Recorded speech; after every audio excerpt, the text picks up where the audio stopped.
Hello, everyone, and welcome to this virtual discussion on challenging IP protection framework during and after COVID-19. My name is Jaume Vidal. I'm the Senior Policy Advisor at the European Projects team at Health Action International, and I would like to deliver some opening remarks to put us in the mindset of the discussion. A little bit more than a year ago, there was no pandemic, but an overuse of IP protection mechanisms constituted a serious obstacle for access to certain medicines and health technology. It was 2020, and activists were pressing pharmaceutical companies to lower price for pneumonia vaccines, a disease that kills 1 million children a year. There had been no COVID cases in 2019 when the Netherlands was accused by the US Embassy of trying to breach international law for considering the use of compulsory license. The problems that we are facing today with a pandemic of global reach did not originate in a void, but have their roots and origins in a number of shortcomings and limitations of the current R&D model, namely the misalignment between health priorities of the most and research conducted by private pharmaceutical companies, excessive importance of IP protection considerations over health needs, and lack of transparency over prices and other relevant data like development cost and clinical trial data. Other factors, such as weaknesses in the global health governance system or the deadlock at the World Trade Organization, have worsened with the current emergency. We do challenge the current IP protection framework because we believe that the current regime, both globally and locally, has failed to deliver on its promises. That's why we believe that business as usual is not acceptable. We supported the COVID-19 technology access pool set up since its inception, and we will push for the TRIPS waiver until it's approved. We are proud to be part of citizens' efforts to guarantee public return on public investment and transparency in R&D. We are not here to complain or whine. We have gathered to find solutions together. That's what Health Action International is about. And I give the floor to Nicoletta, who is going to be our moderator and conductor for this discussion. Thank you.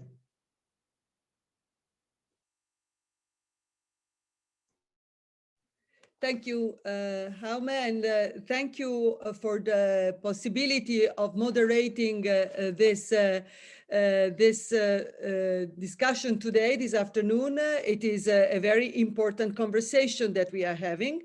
As Jaume said, 1 year ago, exactly 1 year ago, most or less, the WHO declared on the 11th of March the pandemic, and 1 year ago, SARS-CoV-2 had already made its way in globally, taking advantage of an arrogant and yet unprepared world that was pretty much worn out already by decades of inequalities and intolerable instability. And now we are 1 year later with this insisting rhetoric of the lessons learned out of COVID-19, and yet we are confronted, we see it, we are confronted with an international community that seems to be still unable to derive some sort of healthy sense of direction out of the global manifestation, this time of the known tensions and contradictions of what we could easily call and comfortably call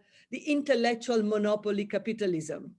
So but we are discussing today, we need to be aware that the world today is not the same as when the WTO started. And 26 years after the WTO was created, IP protection, intellectual property protection, has increased to unbelievable levels.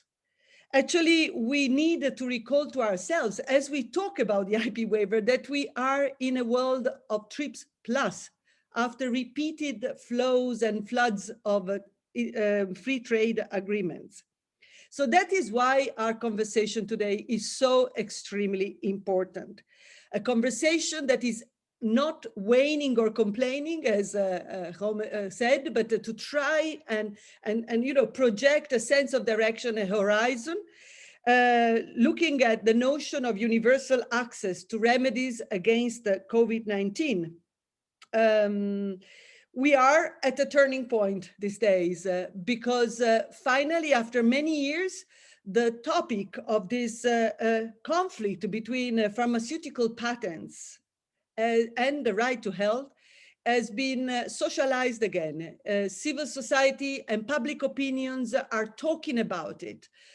Constituencies that were kind of indifferent to the topic are now taking it in a very direct fashion. The political arenas, the political institutions are actually forced to discuss about this thing because societies are putting pressure. And this is no time to actually release our political pressure. This is the time to insist on this topic. I will finish this few introductory remarks with a quote coming from the WTO, the new WTO director, who said at the beginning of May, quote, "It cannot be business as usual. We have to change our approach from debate and rounds of questions to delivering results. It is not to sensationalize, to say that it is literally a question of life and death, because people are dying as we speak." And I think we have to be mindful of this. That is why it is so crucial to have the conversation. So because it is not business as usual, we start with our eminent panelists. We have a very high profiled and varied list of speakers. Before giving the floor to the first one, I would like to remind everybody that the Q&A will be used for your observations, your remarks, but also your questions. And when you raise your question, I really ask you to put your name and affiliation so that we can keep track of the flow of thoughts and the flow of thinking, that of reflections that we are able to weave together today. So I'm now very glad to give the floor to the first speaker, Tilly Metz. Tilly Metz is a member of the European Parliament from the Greens. She's from Luxembourg, and she works in several committees that are related to the health arena. In particular, she's the chair of the Inquiry Committee on Animal Transport.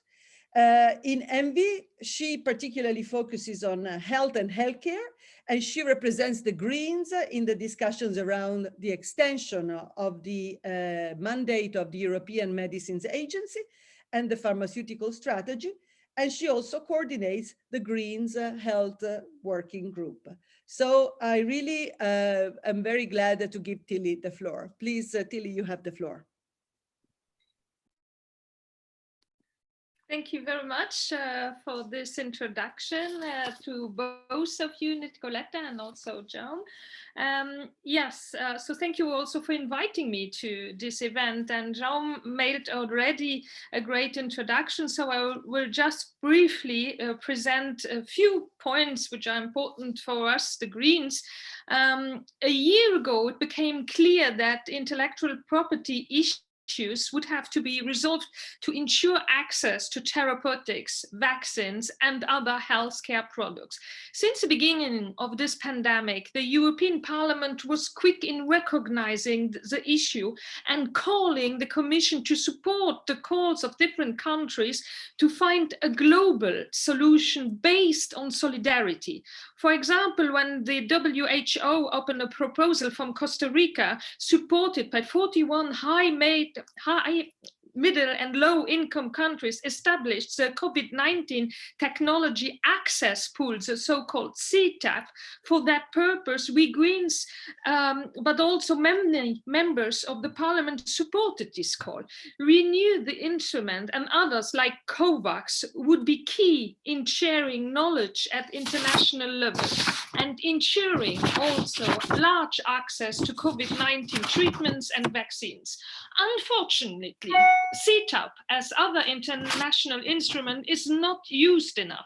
Some would even say it's not used at all, mostly because of bilateral deals from rich countries with pharma companies. And here I include the European Union.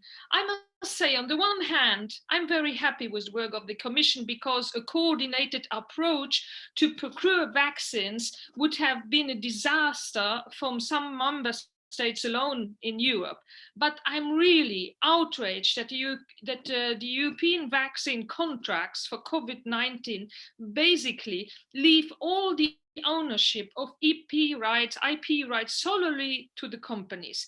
When public money has been used, this is not okay. This, for me, was a clear lesson from the past epidemic situations at EU level, but also globally, and the mistake we could have avoided. And here we are again, contracts that first make us very dependent vis-à-vis the pharmaceutical industry. Second, led us to give up more or less all possible return on the public money invested. And certainly, these contracts increase the gap between wealthy and less wealthy countries, letting the industry be in a better position than countries to decide on the issues of access to vaccine. And the European Parliament was kept in the dark for a long time regarding the provisions, which I found also outraging. And the situation in which we are now, where vaccine nationalism and the WTO rules go hand in hand and lead to the situation of vaccines scarcity, is a huge issue. The TRIPS agreement, as it is now, allow a few pharmaceutical companies to monopolize the production of vaccines against COVID-19. So, of course, we Greens support the TRIPS waiver that South Africa and India proposed last October at the WTO TRIPS Council, waiving certain provisions of the TRIPS agreement on intellectual property rights for the time of the pandemic and facilitate access to the vaccines seems to clearly be a part of the solution to get out of the situation we are in now. Now the European Commission is in its reply to Metz as to why they rejected the waiver, invoked protection of innovation, and is now saying that intellectual property rights are not the issue, production is.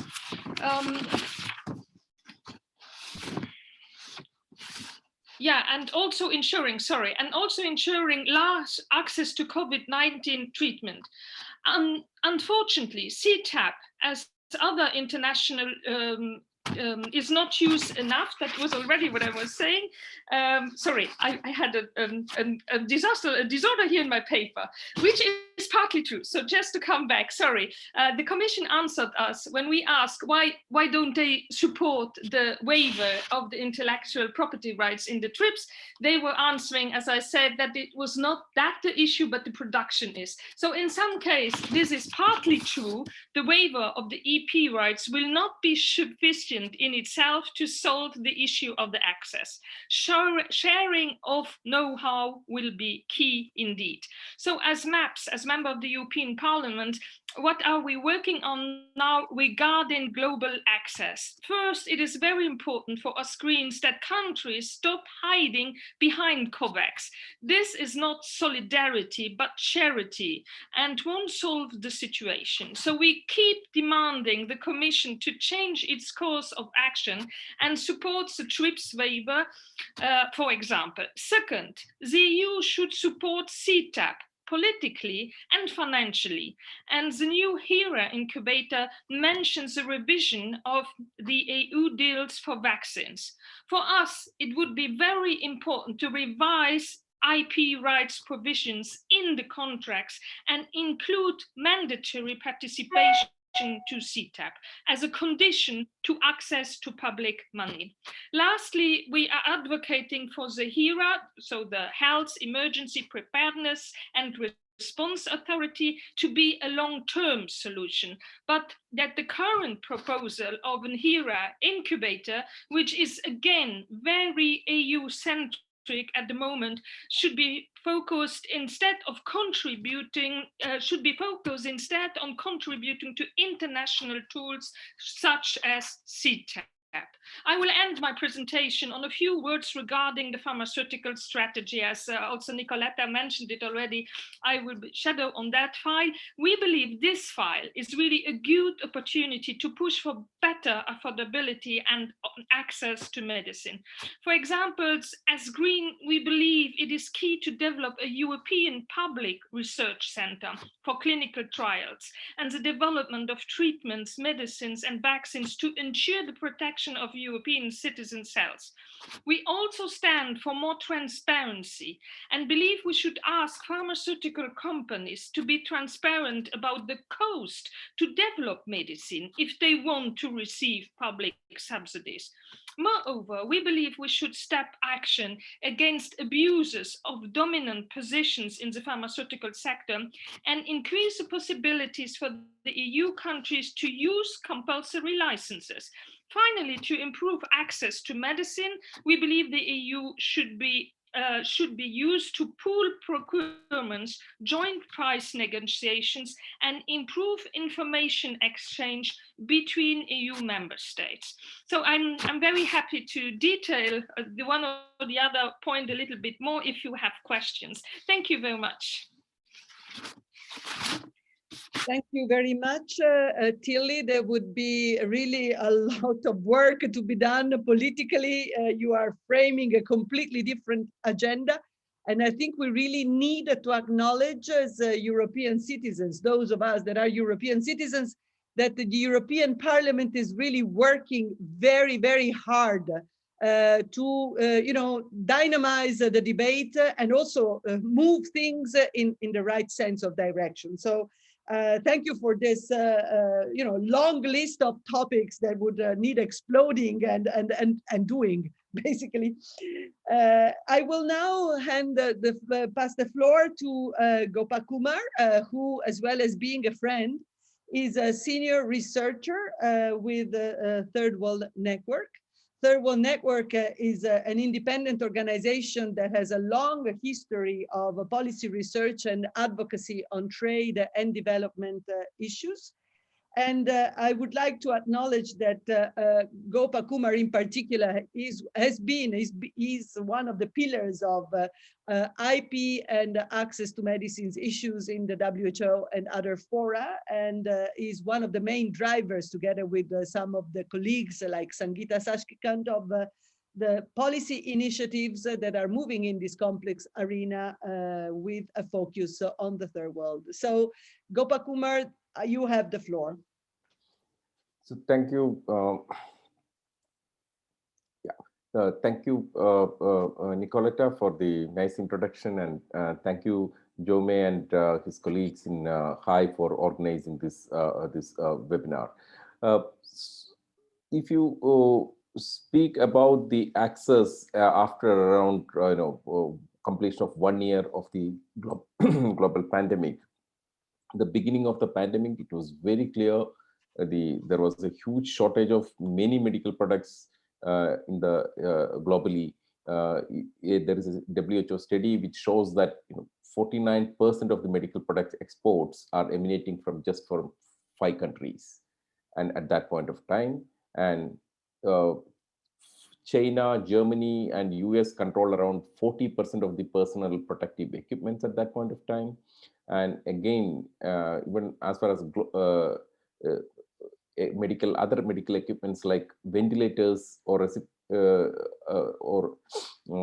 other respirators are concerned, Singapore, Netherlands, China, and US account more than half of the exports. So there was high concentration of various medical products at the beginning of the pandemic. So now some of the countries are able to enter into the area and to fill that gap, supply gap. So this is mainly occurred through these countries initiated various local production initiative, and still there is a huge shortage. And when it comes to vaccine, I don't have to tell anything. There is enough data now to show that there is a huge global shortage. and you need immediate steps to scale up the production. So rationally speaking, you have to scale up the production. And the recent IFPMA document released last week shows that if all the vaccines in the pipeline come into the market, then you will have around 9.4 billion roughly doses by the end of this year. But still, you will have around 2.2 billion nearly deficit, because your actual demand is somewhere around 11 billion. Still, you can produce, if everything goes well, you can produce only 9.4 billion. What is the underlying message there? The message is that the existing companies who are having the vaccine, they are not ready to give the technology to anyone and enhances the scale up the production or ramp up the production. What they want to do is that, okay, let others come, then increase the supply. So we don't give our monopoly powers. So that's the underlying message. But all the countries are trying to scale up the production in whatever way they can. And especially I would like to highlight the efforts of European Union and efforts of US to scale up the production. US is concerned, President Biden basically brought two companies together to pool their expertise and scale up and facilities to scale up the production, the Johnson & Johnson vaccine.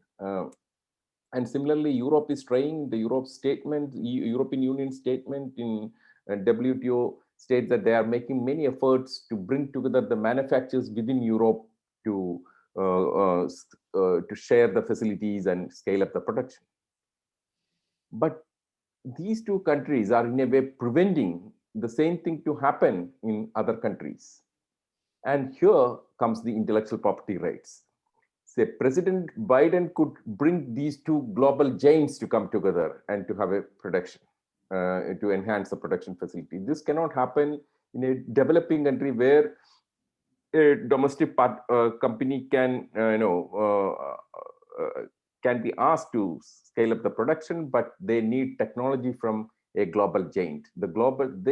Here comes the power element. So they are not on an equal footing.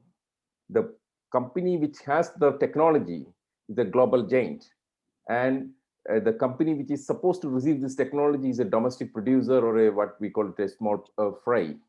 And how do you bring the level playing field here? There comes the importance of the IP waiver proposal, because the power the company, the global giant, is emanating from the intellectual property rights. If that is taken away, then that will create a level playing field, and then some kind of technology transfer can happen and scale up production can happen. Similarly, if the waiver happens, even that also enhances many of the government agencies to share the technology much more freely than now. So what is in my mind is the vaccine technologies. So as the previous speaker clearly mentioned, that the European Commission's response to the question in the Parliament was that, intellectual property is not the issue is know-how. But what they are not telling us, or the secret about this know-how, is that most of the know-hows are protected as trade secret. So that is the trade secret about the trade secret. They are not telling us that this know-how is protected as trade secret. So if the intellectual property waiver happens, then the regulatory agencies or other funding agencies can lift the trade secret protection around it and share these technologies. So there is a possibility for that. So that's why the waiver proposal makes a good sense to push the scale-upping of production, especially in the global south. So having said this, then one of the most important criticism about the waiver proposal is that existing flexibilities are good enough. Why do you need to waive or remove the intellectual property protection? Of course, the existing waivers are very important and they play a critical role in ensuring access to medicine. But in a global pandemic like COVID-19, where vaccines are very important, where the flexibilities, there is some gray area when it comes to trade secret, or even when it comes to copyright or when it comes to industrial design, our understanding of flexibilities are mainly in the context of patents and compulsory licenses. But when it comes to trade secret, we do not have a compulsory licensing mechanism existing in many national laws and even globally to force the trade secret holder to share the trade secret. Of course, under the competition law, the competition authorities have many times forced the companies to reveal the trade secret in the case of mergers and acquisitions, but not this type of situations. Okay, so we do not have that mechanism existing there. The TRIPS, whether it provides that flexibility to share the trade secret, of course you can interpret it, but there is a risk of getting challenged at the WTO dispute settlement board, and developing countries always face this kind of political pressure as well as the legal pressure creates a kind of chilling effect on them, so they are not in a position to make use of these flexibilities. So therefore waiver is important, and I'll stop by saying two more points. And so this proposal is gaining very much support, not only from the member countries. It now have 57 co-sponsors and more than 100 plus countries are supporting this. So roughly 2/3 of the membership are supporting this proposal. But apart from the members countries of WTO, it is also gaining support among the social movements, political leaders, as well as trade unions. If you treat the trade union as a kind of an old social movement and the civil society, etc., a new social movement, but it's gaining support not only in developing countries but even in the developed countries. So thanks for organizations like HI or Society for International Development, the political leaders of the European Union come out. Many of the leaders have come out, and similarly, the political leaders or the elected representative of US also have come in support of this proposal. So here comes, business as usual. Okay, that's very important. You need a new solution to a global problem, and you need a global solution to this problem. But then comes the WTO DG's proposal of business as usual, but propose really a usual business as usual proposal. That is the voluntary license, the third way. And unfortunately, around a few countries like Canada, Norway, Australia, etc., came in support of this proposal and of third way and put up another proposal. This is a diversionary tactics to divert people's attention or to deflate the pressure which is building upon the waiver proposal. So this is these are the countries who are now sponsoring the agenda of pharmaceutical industry. We thought that EU will is explicitly would support the pharma agenda, or US will support. Even they are shying back because of the political pressure. But these countries have come out openly in support of the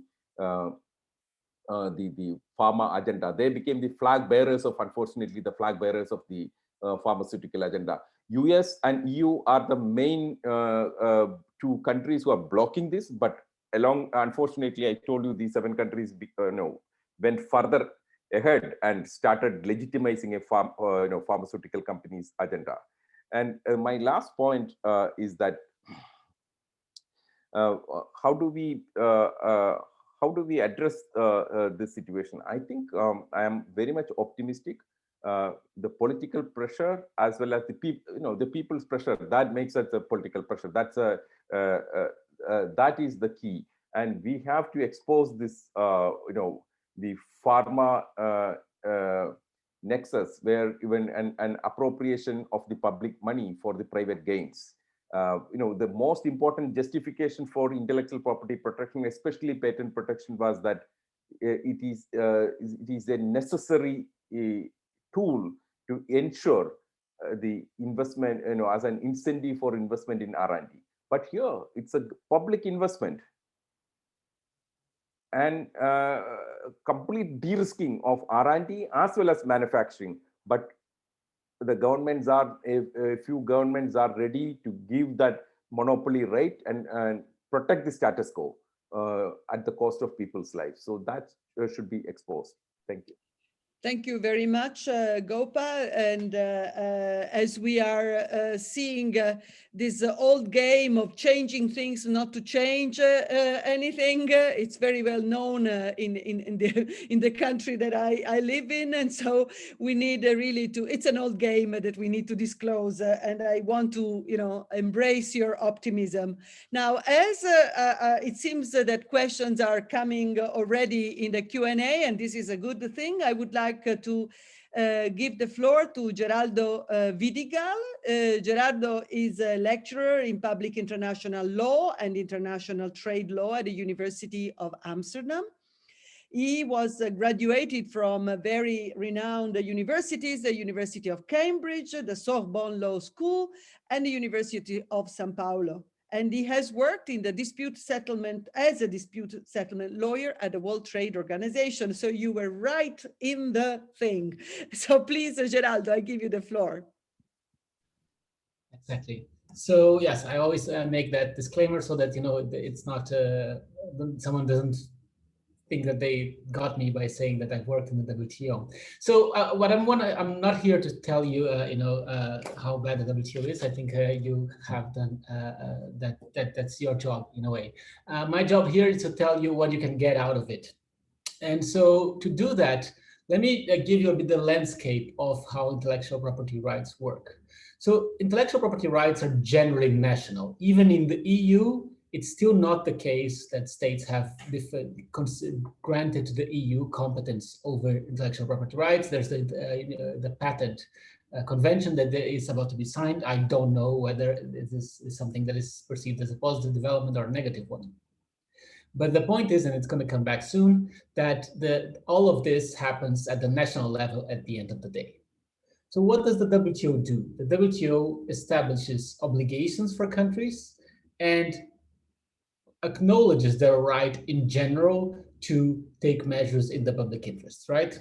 So the normal obligation is non-discrimination. But this is not the case here, right? So that's you're not allowed in principle to discriminate against other WTO members. You're not allowed to, and that may have an impact for the export restrictions. That I think that's the most, that's where WTO could actually help the cause.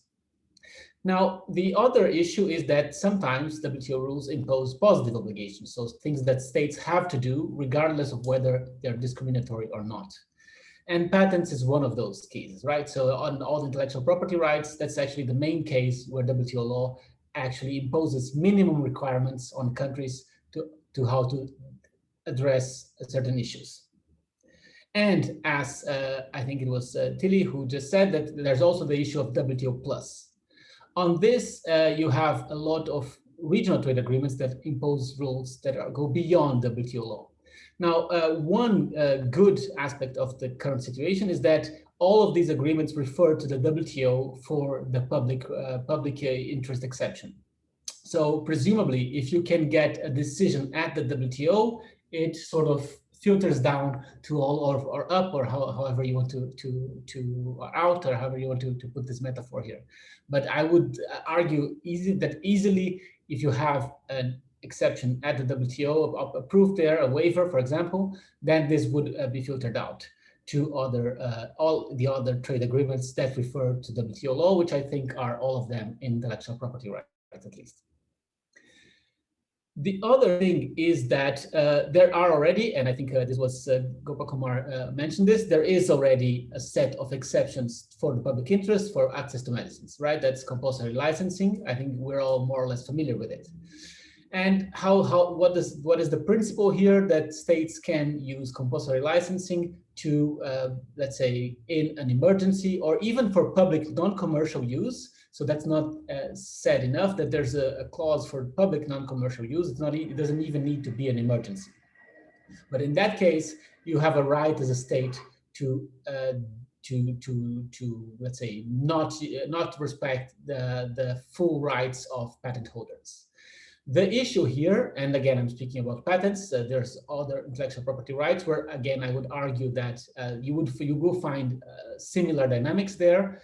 We recently had the case of Australia plain packaging, where the tobacco companies tried to bring a WTO case to say that Australia could not implement plain packaging legislation, and the panel in the appellate body, which is now no longer functioning, as you may know, but they said clearly, this was the last report of the appellate body, they said it's clearly and loudly that members can take measures to protect public health. And that's actually on the TRIPS agreement itself. It's also reaffirmed in the Doha Declaration, right? So we have a 2001 Doha Declaration saying the TRIPS should not be interpreted to stop countries from using public health. So I think these are very useful interpretative instruments that we can all refer to if we want to just use our power as states to grant the compulsory licenses that we need.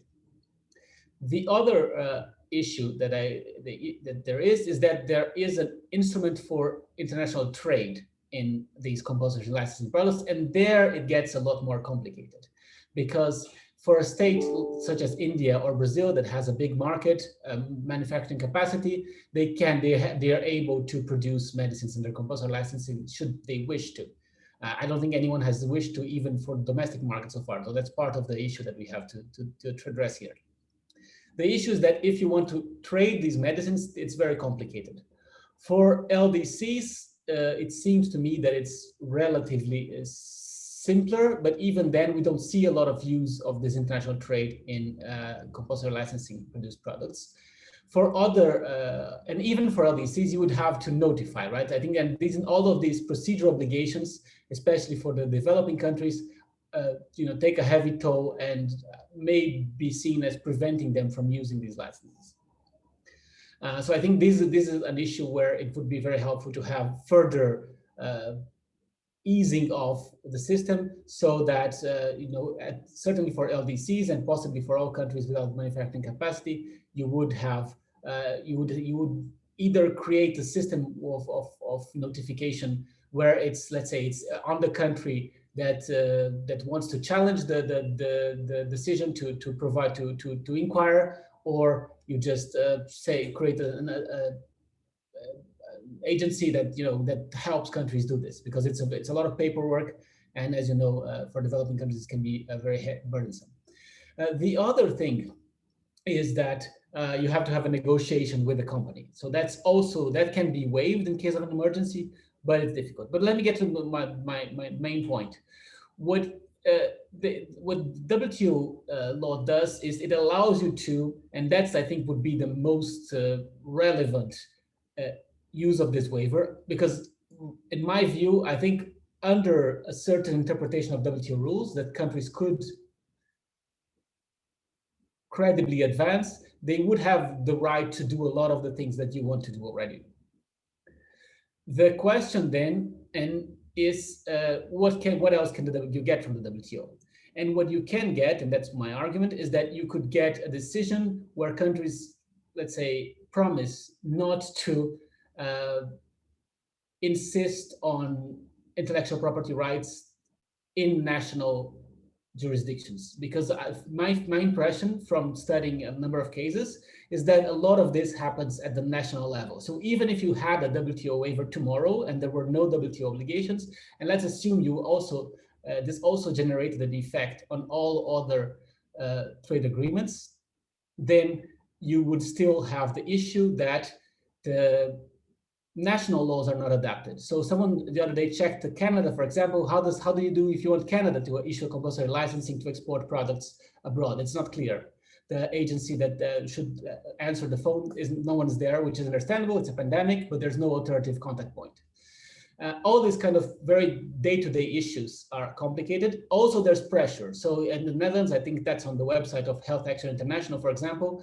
There's a letter from the US trade representative from the beginning of last year saying, you should stop this attempt to issue compulsory licensing.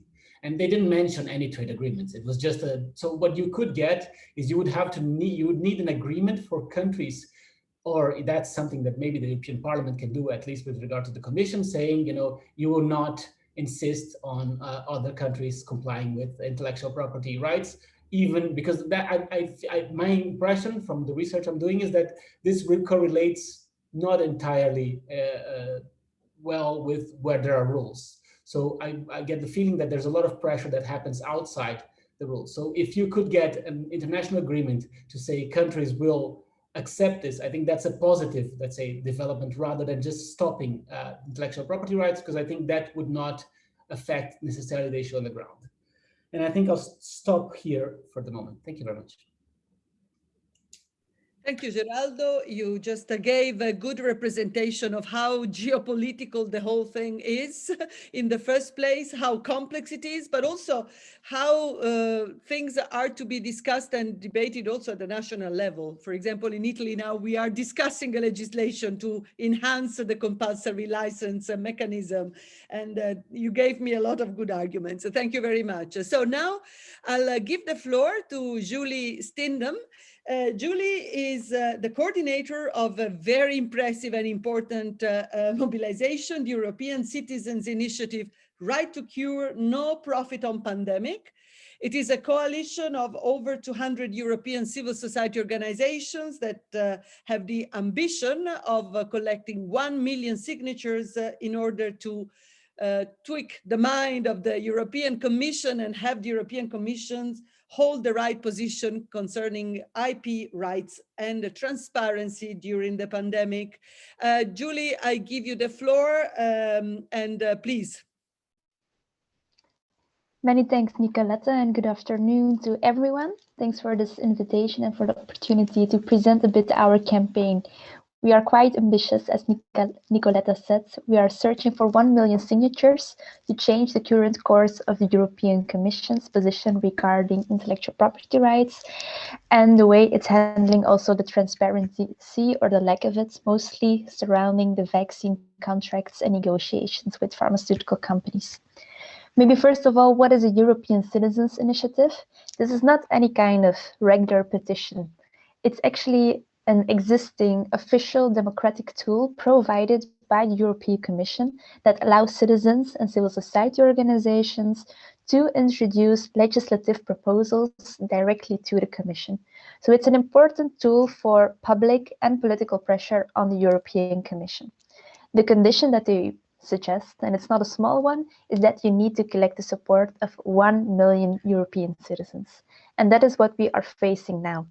Our initiative started in the beginning of November, but of course we started the process way before, because we, and now I'm talking about the original group of initiators, which were mostly public health experts from 12 different European countries, started up this initiative because we knew that there was a big chance that we would continue a business as usual approach to both the production, but also the research, development, and distribution of pharmaceutical products, mainly vaccines and treatments, but also protective material that we need to fight this pandemic. So we were already alarmed, even though there were hopeful messages by, let's say, the European Commissioner President herself, Mrs. von der Leyen, who stated in April that the vaccine should be our global common good. We were quite alarmed to see that it took months, even though the European Commission was using lots, and I mean lots, billions of public money, other countries as well, to fund the development, the research, the production of these vaccines. But we're not introducing any conditionalities on the use of this public money. And this is one of the things that we demand. As been said before, there are lots of things that exist to make sure that this vaccine, the technology, the production, the distribution could be handled collectively, could be shared widely so that production could be faster and cheaper. All of this is voluntarily. All of this is based on voluntary commitments by pharmaceutical companies. We kind of see that that's not really their business model. They're not really committed to any voluntary rules existing. So what we demand with our Citizens Initiative is that the use of public money is made conditional upon sharing the knowledge that is developed in patent pools, such as CTAP, but also to make sure that transparency rules are being used, that as a general public, we have access to those contracts, that we know how much we are paying per vaccine, that we know how much public money was given to pharmaceutical companies Who is paying what? We see alarming figures that even low-income countries are paying more for certain vaccines than rich countries are doing, which is absurd. So we really need to have those figures. We really need to know how these vaccines are being made, which money was used, and how much we are paying for them. And also that the knowledge which was developed with public money is also a public good and available to scientists, companies and countries worldwide, so we can continue producing.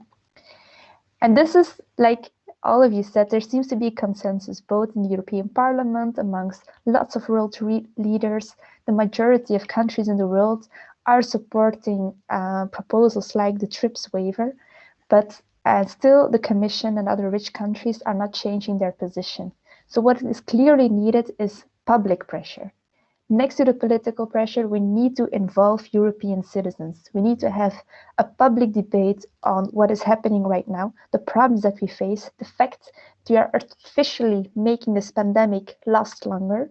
Could take up to years if we stay to the business as usual and have the current rate of production for vaccines. It might take years to get out of this pandemic and get a sufficient part of the population vaccinated. So we need extra public pressure to make the European Commission change course.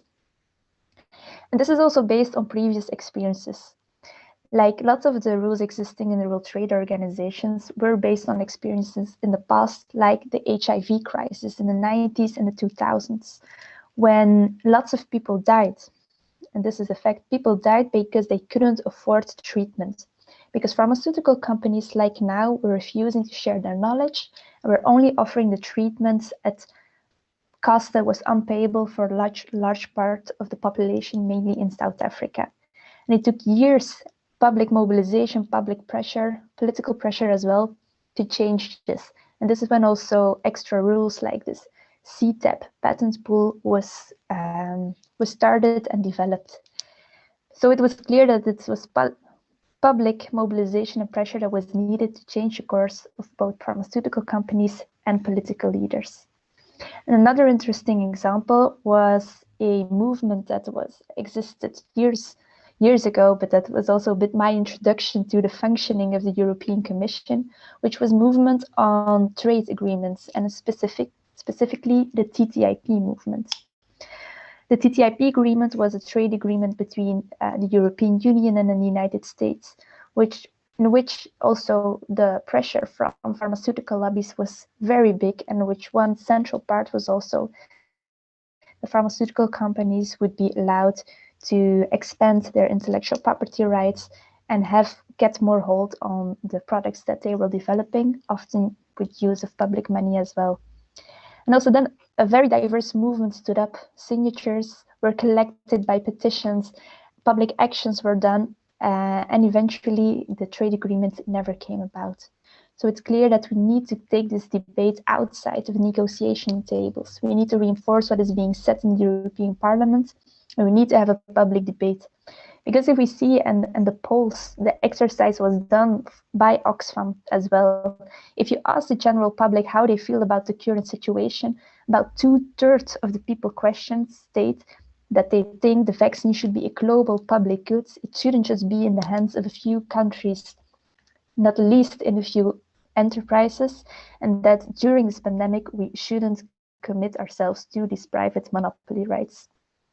So this is what we suggest. We have this European Citizens Initiative. We're already close to 250 civil society organizations that are part of our coalition.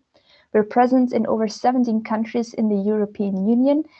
And as of last week, we have over 112,000 signatures collected, which is encouraging because this means that if every person that already signed the petition shares it with 10 extra people, we are at the 1 million. This seems an easy way to do it, but it's encouraging to see. So this is what we suggest. Like, we need every effort that we can get, also from political groups. We invite also parliamentary groups to join the initiative, to share, to communicate it, and encourage everyone to sign it, so we can introduce it to the European Commission and start a procedure to have this public debate ongoing as well. So I'll leave it here so we have some room for questions from the audience. Very interested to hear your thoughts as well. Thank you very much, Julie. On the issue of transparency, allow me just the 30 seconds that also Tilly mentioned very clearly. I would like to refer to two things. One is the 1995 directive of the European Union that actually binds countries and the European Union to negotiate in transparency where there are, public contracts like the one on vaccines. The second one is the WHO resolution, which was passed in 2019, 1 year before the pandemic, which actually included many European countries and actually binds governments. It's actually, asking governments to exercise transparency on all the information, IP, clinical trials, and the prices when they negotiate with the pharmaceutical industry, knowing what the pathologies of the pharmaceutical sector are and can be. We come a long way, as you said, Julie. So now I would like to give the floor. I see that there are questions. One from Sabina. I'm not sure I got the question, but in the meantime, while recuperating Sabina's, I would like to share with you the question from Joel Lechkin, who says, is there any movement in the European countries to push for publicly owned vaccine manufacturing plants so that vaccine prices are as low as possible? This is one question coming. Of course, we are concentrating on vaccines, but we should also be aware that we should not close this discussion to vaccines alone. This is for all pharmaceutical and medical tools. So I don't know if you, Jaume, wants to reply. Yes, I give you the floor then. Thank you.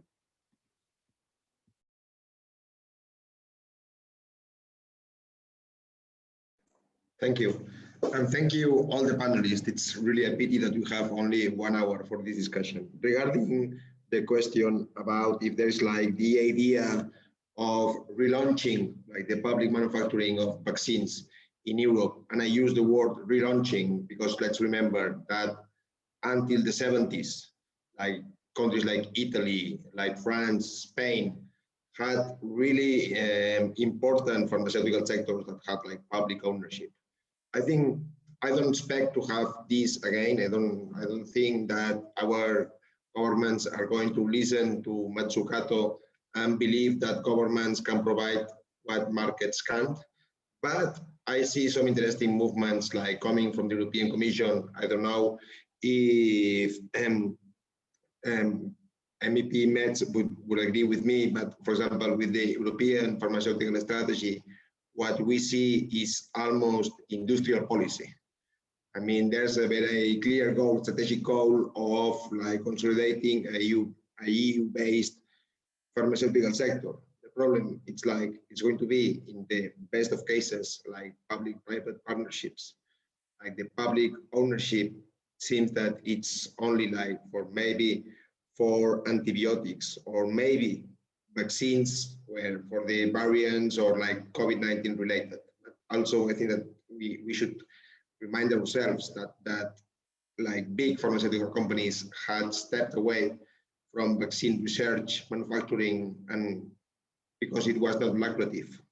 It's not that suddenly they woke up and said, okay, let's do vaccines. No, but no, I don't expect that it's going to. Thank you. Thank you, Jaume. And now I recovered, I think, Sabina's question, Sabina from Wemos. I hope I'm getting it right.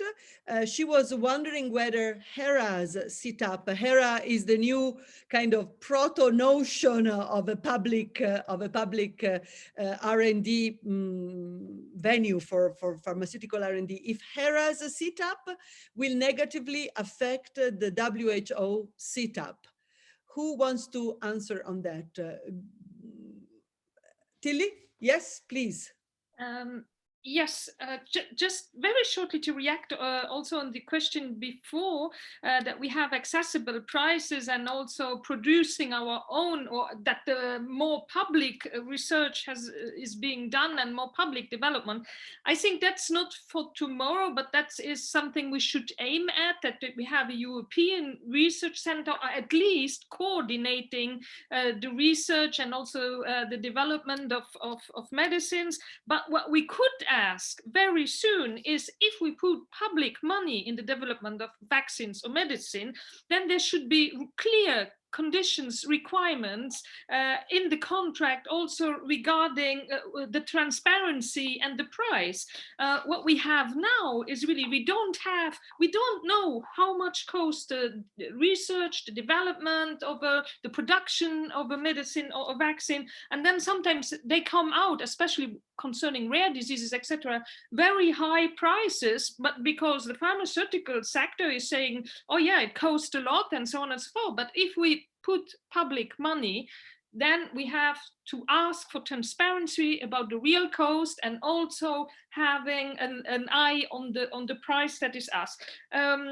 So we really need to step against dominant positions from the pharma industry. And now the other question is a very good question, because indeed, and I said it shortly in my presentation, for the moment, the HERA incubator, I indeed saw a risk again that it is too much EU-centered. So we definitely should use also to remind what Commissioner Kyriakides is saying all the time, what von der Leyen, the president, is saying all the time.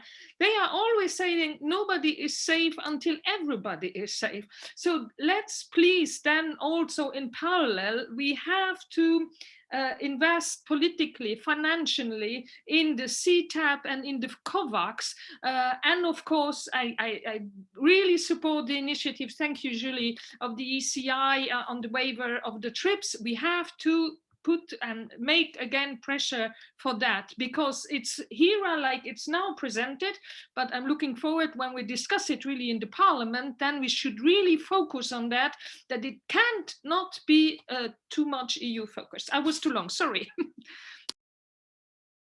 You were very good, and actually talking about HERA, we will also have to see what the private sector role is in that architecture. I think that is an important point. Another question coming from Katrina Perehudolf from the Yuva Law Center for Health and Life. She's asking whether Article 73, calling for national security exemptions in the TRIPS agreement, can be a viable option for getting access to vaccine patents and know-how. I give it to Geraldo. I think this is for him and for Gopa, I guess. Please.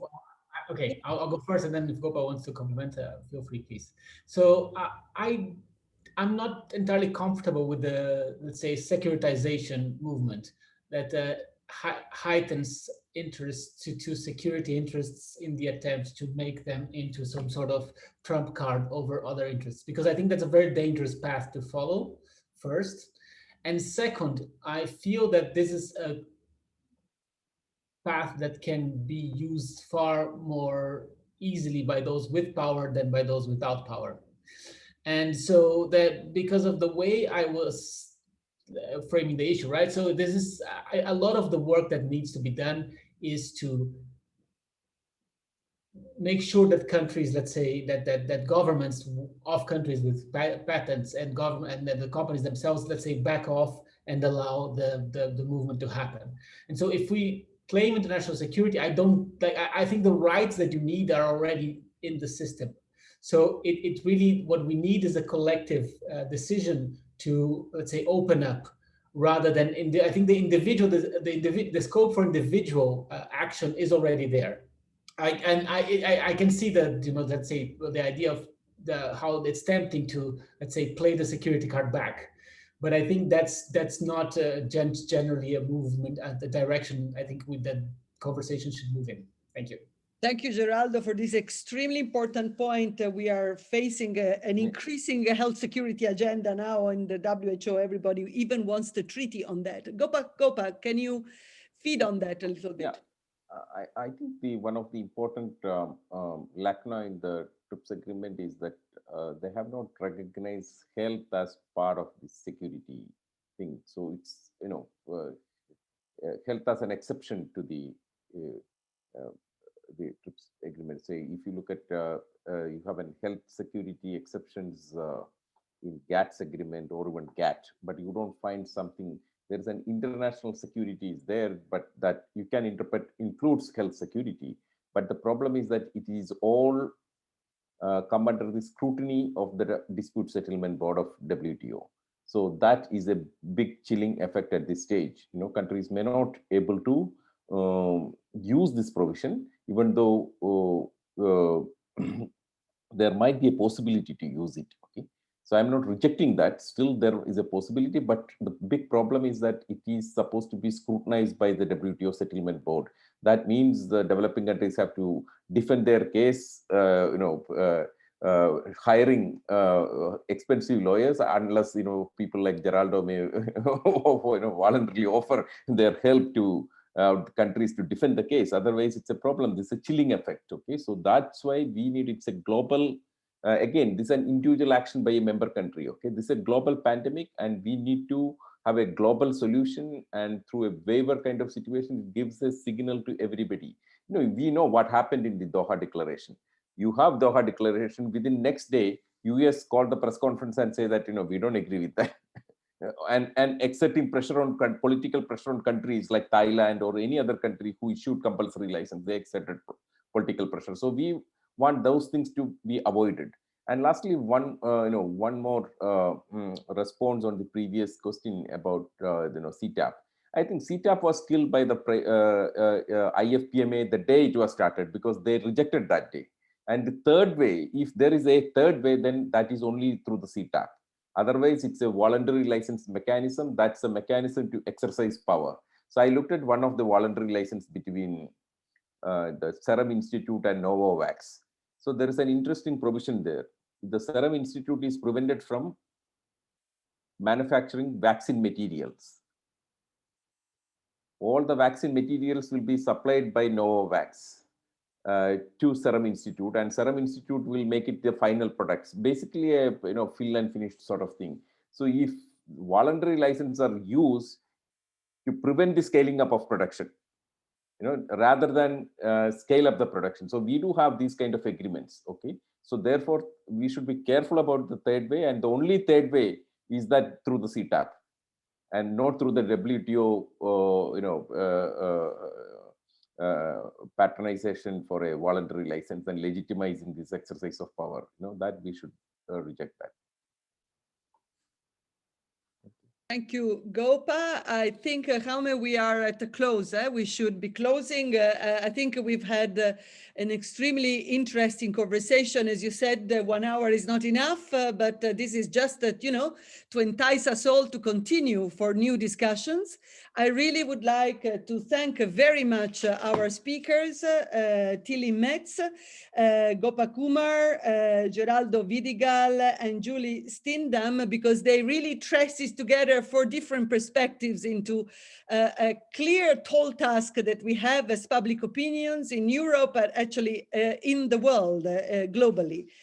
In this world that could not breathe before COVID arrived, and that cannot breathe still 1 year after COVID, it's clear that we have a paradoxical great opportunity to change and to reform and to remedy one of the most pathogenetic structural rules that has actually featured globalization. The way that knowledge is produced and privatized, and the way in which human rights cannot be exceptions to trade rules. This is what Geraldo has explained to us today. This is not an acceptable world anymore. We are entering a pandemic era. COVID-19, we know it all very well, is only the beginning, and we cannot afford to treat human rights as exceptions, especially the right to health, which comes down to the right to live. So, Jaume, I don't know if you want to have a final sentence. I really thank Hai for organizing all of this and for inviting me as a moderator. I'm really grateful. Thank you all. Thank you. And I would like to thank you, Nicoletta, and also all of our 4 panelists. I think it was a really great discussion. I'm sorry that we couldn't answer all the questions, but we will distribute the recording, and also thanks to my colleagues at HAI that made it possible, even if you didn't see him. Alex, Birte, Ellie were there checking that everything worked out well, and thank you for making this possible. Thank you to you. Thank you very much. Yeah. Yeah. Bye. Bye. Bye. Many thanks to all of you.